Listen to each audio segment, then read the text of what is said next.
Pas incidentit të rënd të ndodhur gjatë mbrëmjes së dieshme në Big Brother ku Jozi goditi Gjestin pak para se të lindte shtëpinë, ka reaguar Gabani.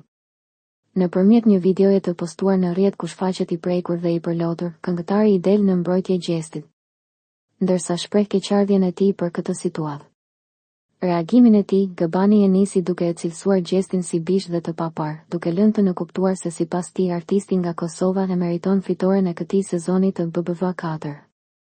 Reagimi i plot: o Gjes, o yll, o drit, o njish, o bish.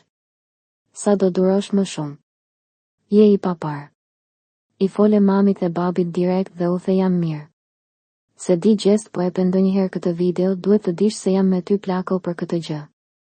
Okej, hape derën, nuk ka lidhje, jemi të rritur për ta kuptuar se është lojë nervash. Mënyra se si mori hovë me tërë forcë ishte goditje me të dhemë dhe me të gjujt. Sot e kam bërë syrin operacion, sa herë lotoj më dhemë, edhe për ty lotova.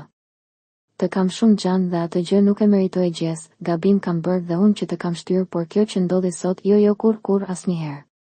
Të përqafoj shumë me gjithë respektin dhe familjen tënde, keni solidaritetin tim. Mu dhim se nuk e meritoje, ti e tipi që ngacmon, kjo është loja. Më vjen keq për atë që ndodhi, nuk dua asgjë nga karriera jote, ke rrugën tënde, unë timen. Të dua shumë, uroj të jesh shumë mirë dhe të lumtur. Mirë po pas këtij reagimi në mbrojtje të Gjestit, Gabani e ka fshirë nga profili i tij reagimin ndaj kësaj situate. Ndërsa pas pak çastesh, këngëtari postoi një tjetër video gjatë të cilës bën me dije se ka marrë goxha kërcënime për lëvizjen e tij të fundit. Në fjalën e tij, Gabani shprehet se veprimi i Jozit është i papranueshëm dhe nuk e ndryshon mendimin e tij.